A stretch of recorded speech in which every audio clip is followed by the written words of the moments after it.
Delta FM, Municipal 2020. parole de candidat. Parole de candidat, on prend la direction aujourd'hui de Grande-Synthe et on accueille sur Delta FM un candidat à la mairie de Grande-Synthe, Fethi Ria. Fethi Ria, bonjour. Bonjour aux auditeurs de Delta FM. Merci beaucoup d'avoir accepté notre invitation. Pour moi, pour présenter cette émission avec moi, c'est Lucas Gelé du Phare Dunkerquois, puisque nos émissions sont en collaboration avec le Phare. Bonjour Lucas. Bonjour Bastien, bonjour Monsieur Ria. Bonjour. C'est parti donc pour Parole de candidat à Grande-Synthe. Delta FM, Municipal 2020. Parole de candidat. Alors, question habituelle pour commencer, Fethi Ria, pour les grands Saintois et pour les électeurs qui ne vous connaissent pas malgré votre engagement de longue date, présentez-vous en quelques mots. Donc moi c'est Fethi Ria, je suis né à Grande-Synthe en 1979, donc j'ai 40 ans. J'ai toujours vécu à Grande-Synthe, c'est une ville et une région que j'aime beaucoup. Et j'ai toujours été engagé au niveau de ma commune, notamment au niveau associatif et au niveau de la citoyenneté. J'avais fondé l'association La Fabrique à mots, association de défense de la langue française, en 2006, et également une autre association Nouveauté, pour inciter les gens à s'exprimer à travers un journal qu'on avait mis en place. Et ensuite, avec l'affaire du Pitouk en 2008, où la ville avait vendu 15 hectares, je me suis lancé politiquement pour essayer d'agir. Si on vous qualifie d'opposant historique à Damien Carême, est-ce que ça vous convient ? Je pense que oui, ça a été 12 années d'opposition très très dures, parce que c'est un boulot, comme je disais la dernière fois, ingrat, et les gens ne voient pas tout le travail qu'on fait, ils pensent qu'on est juste là à critiquer, mais on a essayé de proposer pendant ces 2 mandats, et on a essayé aussi de défendre l'intérêt général, et je pense que dans une démocratie sans opposition, il ne peut pas avoir de démocratie. Lucas Gelé du Phare Dunkerquois. Est-ce que vous pouvez nous présenter les raisons de votre candidature aujourd'hui ? Alors j'ai beaucoup hésité, parce qu'on m'a souvent dit est-ce que vous repartez ou pas. Ce deuxième mandat, je me suis fait un peu plus discret. J'ai voulu faire une espèce de traversée du désert, essayer de prendre du recul par rapport à 2014. Donc, je suis venu aux séances du conseil municipal, mais j'étais moins présent dans tout ce qui était commission. Et au début, je ne voulais pas repartir parce que Grande-Synthe, le problème de Grande-Synthe, c'est qu'il y a de l'argent. C'est une ville qui a un gros budget, l'un des plus gros budgets du littoral et même de France pour une ville de 21 000 habitants. Ce qui fait que quand l'élection arrive, à 6 mois, les gens oublient tout ce qui s'est passé durant les 6 ans et on a une industrie de la pauvreté qui se met en place. Et à ce moment-là, le CCS tourne à plein régime, etc.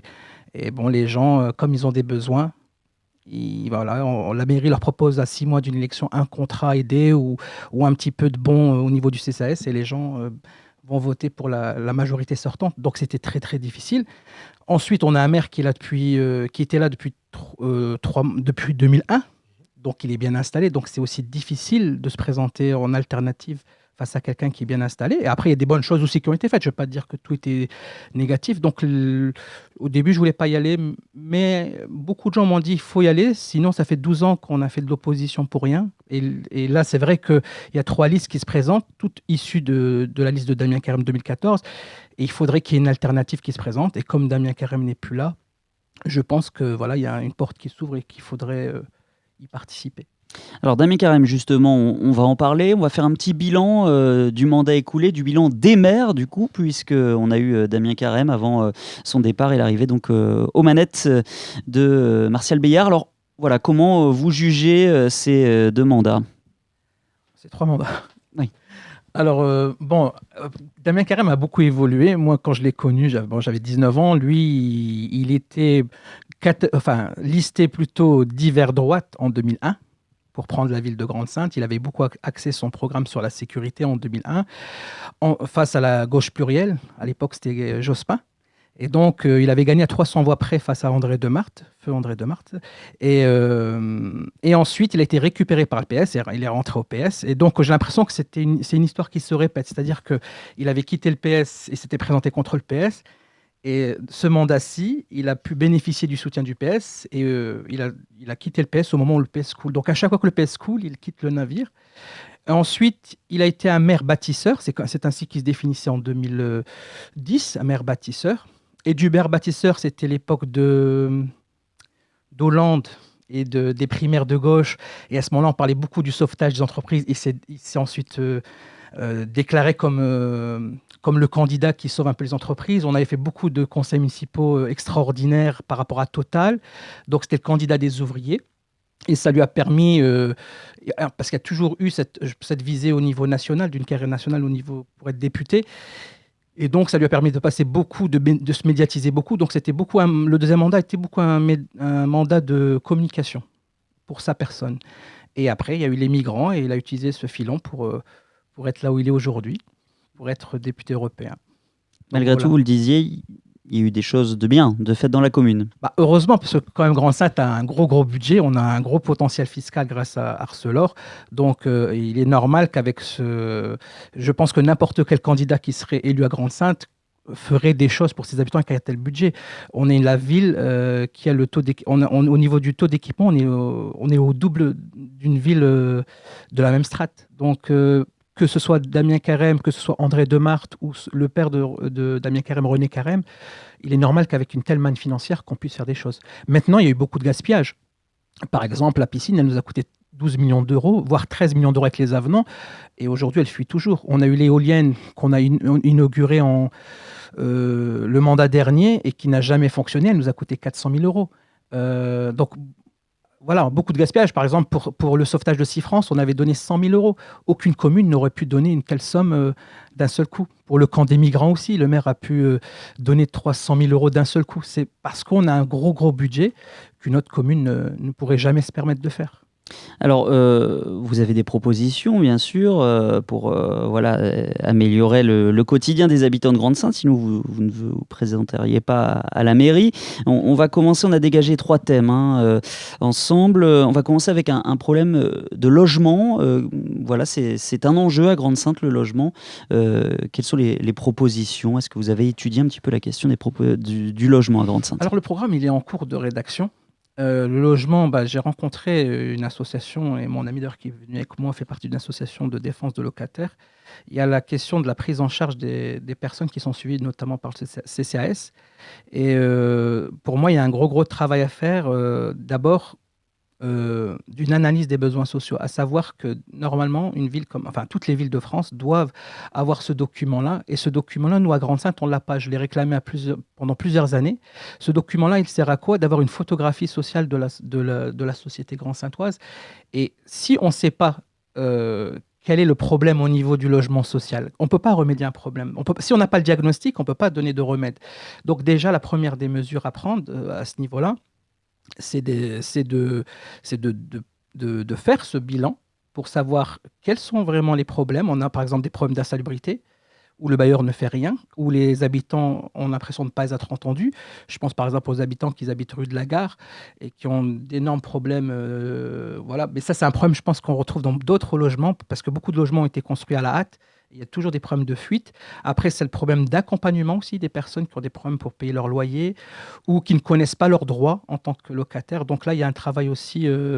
Moi, ce que je voudrais qu'on crée, c'est un peu comme les maisons France, c'est-à-dire une maison qui aidera les gens dans leur démarche administrative. Et là, ce qu'on peut constater, par exemple avec la préfecture, c'est que de plus en plus de services sont dématérialisés et à Grande-Synthe, les gens ne sont pas prêts. Ils ne sont pas prêts, par exemple, à faire leur carte grise sur Internet. Donc, à faire certaines démarches auprès de l'État sur Internet. Donc, on va aller de plus en plus vers la dématérialisation. Et donc, il faudra mettre en place un service qui va accompagner ces gens dans leurs démarches et dans leurs droits. Après, par rapport au CCS, moi, ce que j'ai réclamé depuis plusieurs années, c'est la confidentialité des données, parce que parfois, il y a des gens qui ont accès aux données du CCS et qui ne devraient pas. Et moi, ce que je demande, c'est que le CCS quitte la mairie dans un autre local qui sera beaucoup plus dans la convivialité, avec des espaces de convivialité, et pour assurer aussi la confidentialité, parce que venir en mairie et étaler ses problèmes, pour des gens, c'est très, très difficile. Et là, on l'a vu avec le revenu, par exemple, qui a été mis en place. On a touché 500 familles, mais c'est peut-être même pas le tiers de ceux qui pourraient avoir accès à cette aide. Donc pourquoi ces personnes-là ne viennent pas ? Second thème qu'on a dégagé dans cette campagne, c'est l'emploi. Quelles sont vos propositions sur ce domaine-là ? Alors l'emploi, c'est difficile parce qu'en fait, moi je pense que c'est plus une compétence communautaire. Donc je pense que la dernière fois, on a voté lors du débat la municipalité sortante, eux, ont voté contre l'agrandissement du port autonome de Dunkerque. Moi, je suis pour parce que ça permet d'attirer plus d'activités. S'il y a plus d'activités, ça va créer de l'emploi. Donc là, je me démarque par rapport aux autres qui, eux, ont voté contre l'agrandissement du port autonome de Dunkerque. Après, je pense qu'il y a aussi un problème de conversion du territoire qui est principalement industriel. Et là, il faudrait penser à une reconversion de notre territoire. Travailler aussi sur le tourisme. Ça a déjà commencé avec, je pense, M. Vergrit. Mais donc, voilà, il faut plus penser à la reconversion du territoire. Et là, je pense que c'est plus une compétence au niveau de la communauté urbaine. Mais il y a aussi la question de la formation et de l'orientation. Parce que beaucoup de gens, par exemple, vont dans des filières dont on sait qu'ici, il n'y aura pas les emplois pour lesquels ils se forment. Donc, il y a la question de l'orientation et de la formation. Et nous, on voudrait mettre en place une espèce de droit individuel à la formation pour les jeunes. Ce serait une somme d'argent qui serait allouée pour une formation qui serait de leur choix. Et après, il y a l'accompagnement. Donc, on continuera la politique d'accompagnement. Mais l'idée, c'est qu'il ne suffit pas... c'est-à-dire qu'actuellement, les gens... Ce qu'on leur propose, c'est que des contrats aidés. Et ce n'est pas ça qui va les aider à s'insérer. Par exemple, là, on leur a proposé le MSG. C'est une bonne chose. Ça part d'une bonne idée. Le minimum social voilà, garanti. Le minimum social garanti. Mais est-ce que ça ne pousse pas aussi les gens à rester finalement à la maison parce qu'ils se disent, bon, j'ai une certaine somme d'argent, je ne vais pas aller travailler. Donc, il y a aussi la question de la motivation et comment aider les gens, surtout ceux qui ont quitté l'emploi depuis un bon moment, comment essayer de les remotiver pour aller vers le retour à l'emploi. Avec Fétiria, candidat à la mairie de Grande-Synthe. Dernier thème, celui de la sécurité. C'est un enjeu important aussi à Grande-Synthe. Est-ce que vous jugez justement que c'est un enjeu pour la commune et qu'est-ce que vous avez prévu à ce sujet ? Oui, la sécurité est un enjeu important. Par exemple, on a la question du Pitouk. On a quand même eu 2 décès dans cette zone-là. Il n'y a pas eu de vidéosurveillance. Et je pense que la vidéosurveillance, je ne dis pas qu'elle règle tous les problèmes, mais elle aurait permis de comprendre certaines choses. Donc, on a eu une personne qu'on a retrouvée morte dans notre lac. On a eu, en début de mandat, un féminicide en plein une exécution publique, quoi. Moi, j'étais présent. Et une autre personne qui s'est suicidée au Pitouk. Et il n'y a jamais eu, par exemple, de ces cellules psychologiques pour essayer de débattre là-dessus avec les gens qui ont été choqués par ces décès. Donc là, moi, je propose la vidéoprotection. Pour le Pitouk, je propose qu'on réinjecte des activités, parce que Damien Carême, depuis 2008, quand il a vendu illégalement les terrains à Imochamp, puisque c'était des terrains du domaine public, donc ils ne peuvent pas être vendus, on a vidé progressivement le Pitouk de ses activités. Et comme la nature a horreur du vide, il y a d'autres gens qui se sont appropriés cet espace-là. Donc pour se le réapproprier, moi j'imagine une clôture verte tout autour du Pitouk, avec 4 accès principaux et une vidéoprotection, comme ça les gens, et l'éclairage bien sûr, tout autour du lac. Comme ça, les gens pourront y accéder en toute sécurité. Également, une police de nuit.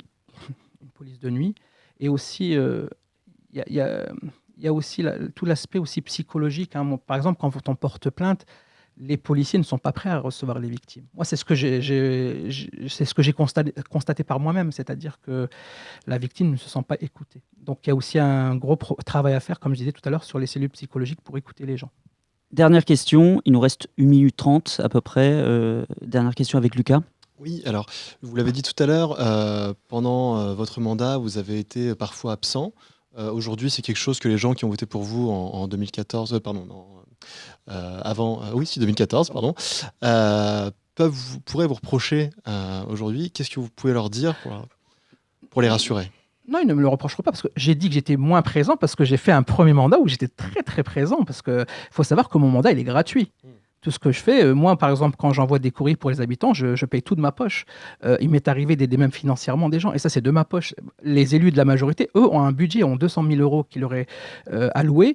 Nous, dans l'opposition, pendant 12 ans, on n'a rien. Donc moi, quand par exemple, il y avait un fonctionnaire qui devait se faire radier des cadres par le maire sortant, il m'a contacté, j'ai été jusque chez lui, j'ai utilisé mon véhicule, j'ai été jusque chez lui. Aujourd'hui, il a été réintégré au sein de... Donc quand je dis j'étais moins présent, c'est peut-être politiquement, mais je veux dire, j'ai toujours été là à l'écoute des habitants. Les parents d'élèves, par exemple, justement, une de mes mesures, c'est le retour, au niveau de l'éducation, c'est le retour à à la semaine des 4 jours au niveau des rythmes scolaires, les parents m'ont écrit. Quand ils m'ont écrit, j'ai alerté le maire et les élus qui n'ont pas voulu écouter, qui ont voté pour maintenir leur position sur les rythmes scolaires. Donc, j'ai toujours écouté les gens pouvaient m'écrire, des fois ils me posaient des questions orales et j'y répondais. Et je voulais juste rajouter par rapport à la Très rapidement que j'ai signé un projet avec des mamans sur la prévention à la délinquance. Voilà, Fétiria, candidat à la mairie de Grande-Sainte, merci d'avoir été avec nous. Merci. Merci à Lucas Gelé du Phare, émission à retrouver sur lefardunkerquois.fr et sur deltafm.fr. Parole de candidat à retrouver aussi en replay et en vidéo sur deltafm.fr et Facebook.